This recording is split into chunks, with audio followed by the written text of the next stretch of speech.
Malaysia dikenali sebagai sebuah negara unik dengan kepelbagaian kaumnya, atau lebih mesra digelar sebagai masyarakat majmuk yang terdiri daripada orang Melayu, Cina, India, Iban, Kadazan dan pelbagai lagi. Ia dapat dikaitkan dengan definisi keluarga Malaysia yang sudah terang lagi bersuluh merujuk kepada perpaduan dan kemasyarakatan rakyat Malaysia sendiri. Kepelbagaian budaya dan adat yang mewarnai negara Malaysia bukan sahaja meningkatkan kesejahteraan bangsa di sini, malah turut mengharumkan nama kebangsaan di peringkat dunia. Keunikan satu Malaysia ini seharusnya dijaga demi keharmonian yang masih lagi dikekalkan sehingga kini. Dengan adanya kepelbagaian kaum inilah yang menyemai lagi rasa sayang dan cinta terhadap negara di samping mewujudkan semangat patriotik dalam kalangan masyarakat. Kaum Melayu merupakan masyarakat yang terbesar di Malaysia. Apa itu Melayu? Pemerintah Malaysia mendefinisikan Melayu sebagai penduduk pribumi yang bertutur dalam bahasa Melayu, beragama Islam dan yang menjalani tradisi serta adat istiadat Melayu. Masyarakat Melayu di Malaysia mempunyai pelbagai jenis pakaian tradisional yang telah pun dipakai sebelum zaman Kesultanan Melayu Melaka lagi. Semua pakaian ini masih lagi mengekalkan ciri-ciri keasliannya. Mereka adalah jenis-jenis pakaian tradisional Melayu.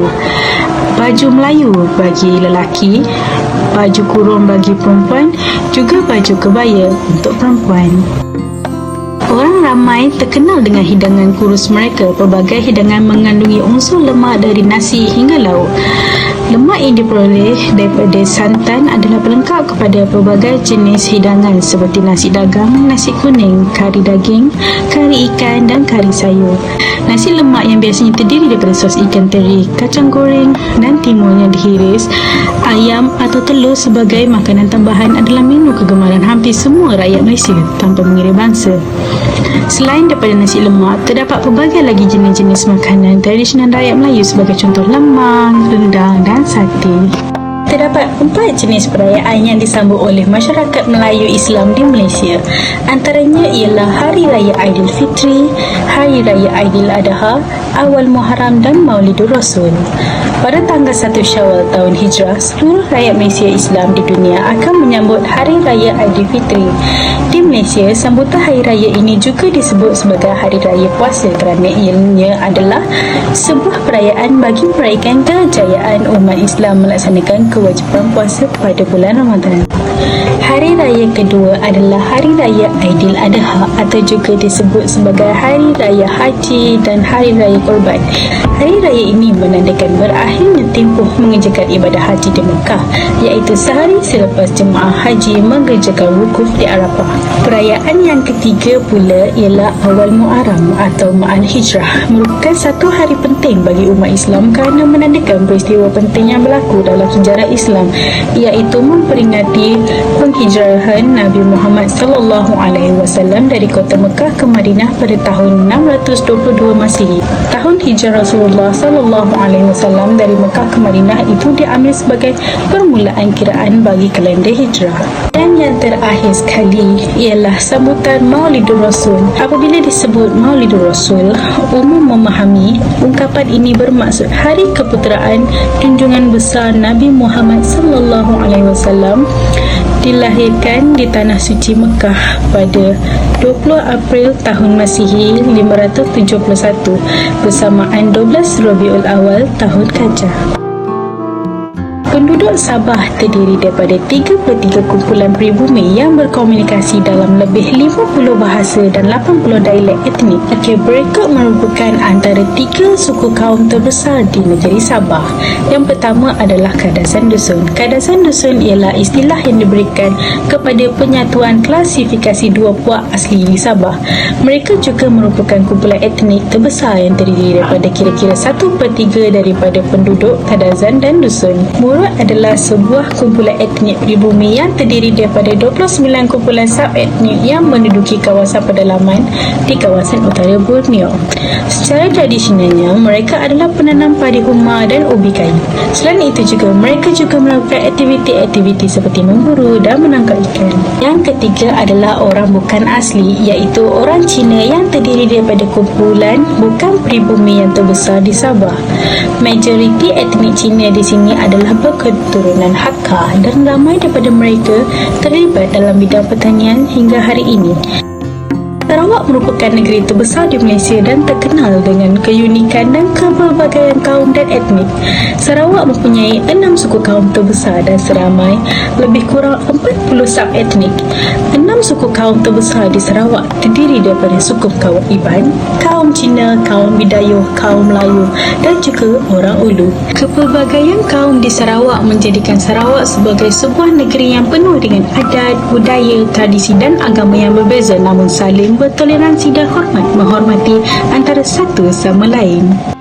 Hari ini saya ingin menjelaskan kaum Cina di Malaysia. Yang pertama ialah bahasa dan tulisan. Bahasa yang digunakan oleh orang Cina Malaysia ialah bahasa Cina. Tapi tulisan yang digunakan oleh mereka ialah tulisan Cina ringkas. Selain itu, saya ingin memperkenalkan pakaian tradisional orang Cina. Pakaian tradisional orang Cina yang terkenal ialah hanfu, congsan dan sanfu. Perbezaan antara hanfu, congsan dan sanfu ialah hanfu lebih susah dipakai kerana dia ada 3 lapisan yang hanya diikat oleh tali saja. Tapi bagi congsan dan sanfu, mereka tidak ada banyak lapisan dan menggantikan tali kepada butang. Seterusnya saya akan menjelaskan makanan tradisional orang Cina yang tidak berkaitan dengan perayaan seperti dimsum dan jichongpan. Dimsum merupakan sesuatu makanan yang bersaiz kecil dan yang dimakan oleh orang Cina sebagai sarapan dan minum petang, dan jichongpan merupakan sesuatu makanan yang diperbuat daripada jarum mi beras yang mengandungi udang, sayur sayuran dan daging lain. Samping itu, saya akan menjelaskan perayaan tradisional orang Cina. Bagi orang Cina, perayaan yang paling utama ialah Tahun Baru. Ini demikian kerana perayaan tersebut menunjukkan semua orang akan mendatang tahun yang baru dan melepaskan tahun yang